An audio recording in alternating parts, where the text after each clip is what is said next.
Hello all, നമ്മൾ last chapter ആയിട്ടുള്ള branching പ്രോസസ്സാണ് ഇവിടെ ഡിസ്കസ് ചെയ്യാൻ വേണ്ടി പോകുന്നത്. ഫസ്റ്റ് ഓഫ് ഓൾ കൺസെപ്റ്റ് നമുക്ക് സ്റ്റാർട്ട് ചെയ്യാം. ഓക്കെ, അപ്പോൾ കൺസെപ്റ്റ് വെച്ചാലൊന്നുമില്ല, എന്താണ് ബ്രാഞ്ചിങ് പ്രോസസ്സ് ആദ്യമായി ഇൻട്രൊഡ്യൂസ് ചെയ്തത് ഗാൾട്ടൺ ആൻഡ് വാട്സൺ ആണ്. 1874 തന്നെ ഇത് സ്റ്റൊക്കാസ്റ്റിക് പ്രോസസ്സിൻ്റെ ആപ്ലിക്കേഷനായി യൂസ് ചെയ്യാൻ തുടങ്ങിയിട്ടുണ്ട്. അപ്പോൾ ഇതിൻ്റെ സ്റ്റഡി നമുക്ക് ആദ്യം നോക്കാം.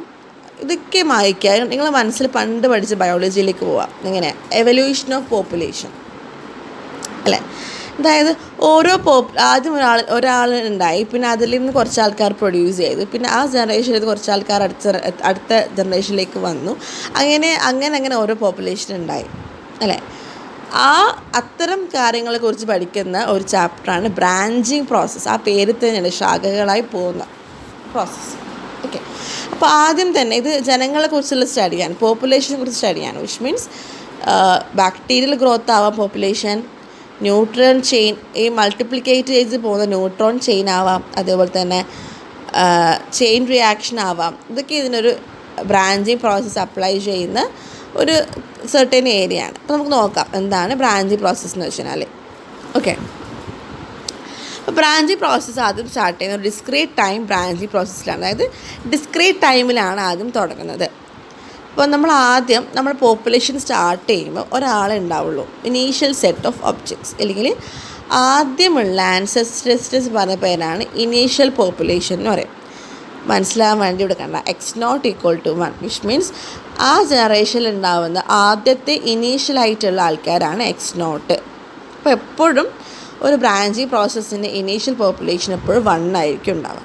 അയാളിൽ നിന്നാണ് ഓരോ ജനറേഷനും ഇങ്ങനെ വളർന്നുകൊണ്ടിരിക്കുന്നത്. സോ x0=1 ആയിരിക്കും ഉണ്ടാവുക.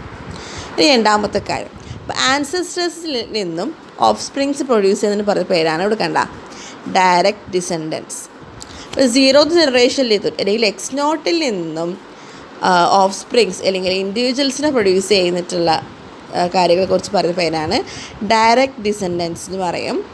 ഇനി അപ്പോൾ അവരാണ് ആരുടെ ഫസ്റ്റ് ജനറേഷൻ ഉണ്ടാക്കുന്നത്. അതായത് x1 ഉണ്ടാകുന്നത് എങ്ങനെയാണ്, y1-ലൂടെയാണ്.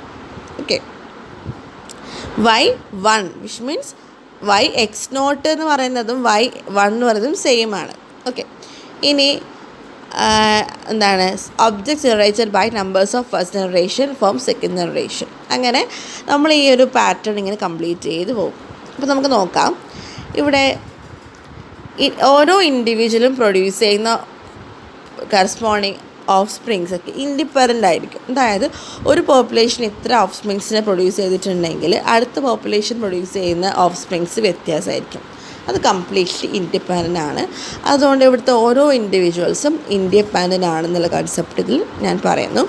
വേറൊരു കാര്യം എന്ന് വെച്ചെങ്കിൽ ഇവിടെ YR ആണ് denoting the distribution of the of springs. അതായത് അവിടെ പ്രൊഡ്യൂസ് ചെയ്യുന്ന ഓഫ് സ്പ്രിങ്സിൻ്റെ ഡിസ്ട്രിബ്യൂഷൻ YR ആണ് നൊട്ടേറ്റ് ചെയ്യുന്നത്. ഓക്കെ, YR=K എന്ന് പറയുമ്പോൾ എന്തായിരിക്കും നൊട്ടേറ്റ് ചെയ്യുന്നത്, ആ ഓഫ് സ്പ്രിങ്സിൻ്റെ എണ്ണം K ആവുകയാണെങ്കിൽ അവിടുത്തെ പ്രോബിലിറ്റി എന്തായിരിക്കും, PK അല്ലേ. അതായത് YR ഓഫ് സ്പ്രിങ്സ് K ഉണ്ടാകാനുള്ള പ്രോബിലിറ്റിയാണ് PK. ഓക്കെ, ഇനി ഈ പ്രോബിലിറ്റി എപ്പോഴും നോൺ നെഗറ്റീവ് ആയിരിക്കും, >0, സമ്മേഷൻ PK=1 ലൈക്ക് ദാറ്റ്. ഇനി ഈ ബ്രാഞ്ചിങ് പ്രോസസ്സ് ഇൻവോൾവ് ചെയ്യുന്ന കുറച്ച് കാര്യങ്ങളുണ്ട്. മെയിൻ ഗോൾ എന്ന് വെച്ചെങ്കിൽ നമ്മുടെ ഈ കറസ്പോണ്ടിങ് പോപ്പുലേഷൻ സർവൈവ് ചെയ്യുമോ അല്ലെങ്കിൽ ഇവൻച്വലി ഔട്ടായി പോകുന്നതുകൊണ്ടാണ് നമുക്ക് നോക്കേണ്ടത്. എന്ന് വെച്ചെങ്കിൽ എക്സ്റ്റിങ്ക്റ്റ് ആവാന്ന് പറയും. നമ്മൾ ഈ ബ്രാഞ്ചിങ് പ്രോസസ്സോട് ഉപയോഗിക്കുന്ന കാരണം വെച്ചെങ്കിൽ ഇവിടെ കറസ്പോണ്ടിങ് പ്രോബിലിറ്റി ഉണ്ടാവും. പ്രോബിലിറ്റിയുടെ യൂസ് ഉപയോഗിച്ചിട്ട് ഇവിടെ ഈ കറസ്പോണ്ടിങ് ജനറേഷൻ എക്സ്റ്റിങ്ക്റ്റ് ആവുമോ അല്ലയോ, സർവൈവ് ചെയ്യുമോ എന്നാണ് നമുക്കിവിടെ കണ്ടുപിടിക്കാനുള്ളത്. ഓക്കെ, അത് കുറച്ച് നേരം നമുക്ക് മനസ്സിലാവും. ഇവിടെ x0=1 എന്ന് പറയുന്ന ആൻസെസ്റ്റേഴ്സിൽ നിന്നുണ്ടാവുന്ന ഫസ്റ്റ് ആൾക്കാരാണ്. പിന്നെ y1 y2 അങ്ങനെ നമ്മുടെ ബ്രാഞ്ച് കംപ്ലീറ്റ് ആവും. സപ്പോസ് ഇതാണ് ഒരു ബ്രാഞ്ച് പ്രോസസ്സിൻ്റെ ഒരു ചെറിയ ഡയഗ്രാമാണ് ഇവിടെ കൊടുത്തിട്ടുള്ളത്. ഓക്കെ, ഇനി മെയിൻ പോയിൻറ്റ്സ് എന്ന് പറയുന്നത് എന്താണ്, P(x1)=0. x1 ഡിനോട്ട് എന്താണ്, പോപ്പുലേഷൻ സൈസ് നമ്മൾ x എന്ന് പറയാം. അപ്പോൾ nth പോപ്പുലേഷൻ്റെ സൈസ് 0 ആവുക, വിച്ച് മീൻസ് ആ പോപ്പുലേഷനെ ഇല്ലാതാവുക, അൾട്ടിമേറ്റ്ലി എക്സ്റ്റിങ്ക്റ്റ് ആയി പോവുക, ആ ഫാമിലി തന്നെ ഇല്ലാതായി പോവുക. അതാണ് ഈ പ്രോബിലിറ്റി ഓഫ് x(0) എന്ന് പറയുന്നത്. അതേപോലെ ആ പോപ്പുലേഷൻ്റെ മീൻ കണ്ടുപിടിക്കാം, വേരിയൻസ് ഒക്കെ കണ്ടുപിടിക്കാൻ പറ്റും. ഓക്കെ, അതേപോലെ കുറച്ച് നോട്ട് ഇവിടെ പറയുന്നുണ്ട്. എക്സ് നോട്ട് എപ്പോഴും 1 ആയിരിക്കും. Zero generation will be taked as 1. Second എന്താണ്, നമുക്കറിയാം മാർക്കോപ്പ് ചെയിൻ എങ്ങനെയാണ് പോകുന്നത്, തൊട്ട് പ്രീവിയസിൽ എന്താണോ അതാണ് തേർഡിനെ നെക്സ്റ്റ് ടേമിനെ ഡിപ്പെൻഡ് ചെയ്യുന്നത് അല്ലേ. തൊട്ട് ബാക്കിയുള്ള ടേംസ് ആണ് അടുത്ത ഇവൻറ്റിനെ ഡിപ്പെൻഡ് ചെയ്യുന്നത്. അതേപോലെ തന്നെ ഇവിടെ x n plus 1 equal to j given x n equal to y. അതെന്താ മീൻ ചെയ്യുന്നത്, എക്സ് എൻ ഇവിടെ ഐ ആയിക്കഴിഞ്ഞാൽ അത് ആരെ ഡിപ്പെൻഡ് ചെയ്യുന്നുണ്ട്, x n plus 1 equal to j ആരെ ഡിപ്പെൻഡ് ചെയ്യുന്നുണ്ട്, എക്സ് എൻ ഡിപ്പെൻഡ് ചെയ്യുന്നുണ്ട്. ഇപ്പോൾ ഇതൊരു മാർക്കോപ്പ് ചെയിൻ്റെ ആപ്ലിക്കേഷനാണെന്ന് പറയാം. പക്ഷേ അതിൽ ഓരോ കൺസെപ്റ്റിനെ PIG ഡിഫൈൻ ചെയ്യാൻ കുറച്ച് ബുദ്ധിമുട്ടായിരിക്കും. കാരണം ഒരു സ്റ്റൊക്കാസ്റ്റിക് മെട്രിക്സ് ഒക്കെ വരച്ച് പറയാൻ കുറച്ച് ബുദ്ധിമുട്ടാണ്. പക്ഷെ ഇത് പോകുന്നത് മാർക്കോപ്പ് ചെയിനിൻ്റെ ഇതിലൂടെയാണ് പോകുന്നത്. ഇനി തേർഡ് ഇവിടെ ഉപയോഗിക്കുന്ന ഫംഗ്ഷൻ PGF ആണ്. ഒരു ജനറേറ്റിംഗ് ഫംഗ്ഷൻ എന്തായാലും വേണമല്ലോ ഒരു പ്രോസസ്സ് ഡിഫൈൻ ചെയ്യാൻ വേണ്ടിയിട്ട്.